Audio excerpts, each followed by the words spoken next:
What's up? What's going on, boys and girls?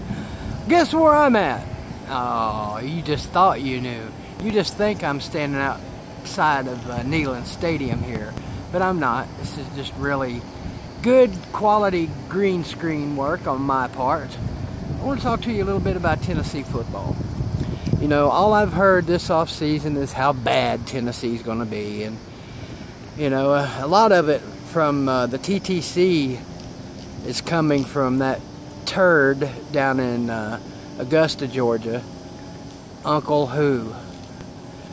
He's really been chirping it up about the balls the last couple of years, and I don't understand that because memory serves me, and I am 50 years old, and my memory does slip on me sometimes. I think we've beaten Georgia the last 2 years. So he is hedging his bets on the fact that year 2 in the Kirby not-so-smart era will flip the script and help Georgia beat the Tennessee Vols up here in Neyland this year. You know, I kind of like the fact that nobody, and I mean nobody, outside of the Tennessee fan base is giving Tennessee a chance of even sniffing the SEC East championship this year.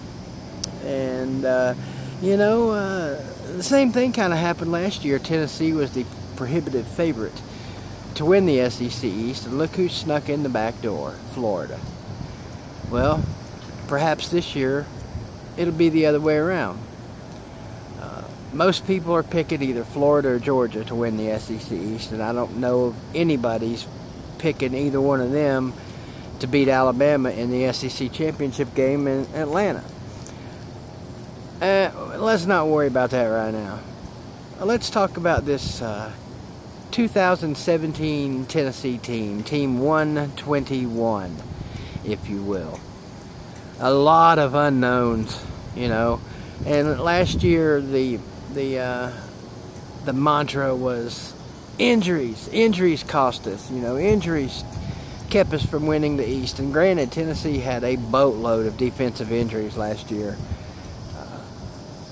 I can't even remember how many games were affected by defensive injury, and perhaps that's why their defense looks so shitty, and perhaps it wasn't. Who knows? We'll never know, because that was last year.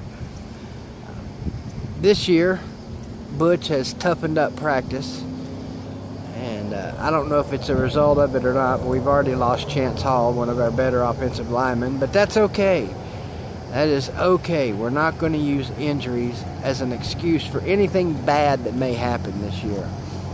I've seen Tennessee picked as low as 5th in the SEC East, and that, my friends, is more than absurd. It is, well, quite frankly, it's friggin' retarded.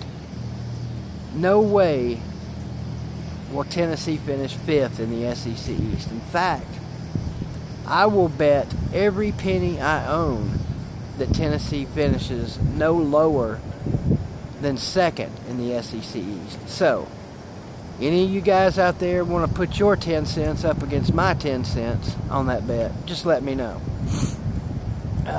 Well, as you can see, or maybe you can't, I don't know. Finally, some much needed work is being done on Neyland Stadium on the south side. Man, for you folks that have never been to Neyland Stadium, you can't understand how terrible the concourse is on the east side and the south side of the stadium. It's unbearable at times. You know, most of the games I've been to recently, I've had to sit over here on this side, and I avoided going down and fighting that god-awful conglomeration of hell that goes on during halftime and after the game and right before the game. You can't move. So if you have tickets on this end of the stadium, I don't know what it's going to be like. I don't know how much of this will be done this year. But let's just assume it's still going to be packed and crowded in the concourses. Take your leaks before you come to the stadium. And if you drink beer and alcohol, I don't know what to tell you. Piss in a cup. You know, getting back to the schedule. Actually, I never started on the schedule, did I? Getting back to this team and what people are saying about them. This team is a big, huge question mark for myself and for, I guess, for all the Tennessee fans. Just because of all the talent that we lost. But here's the thing, folks.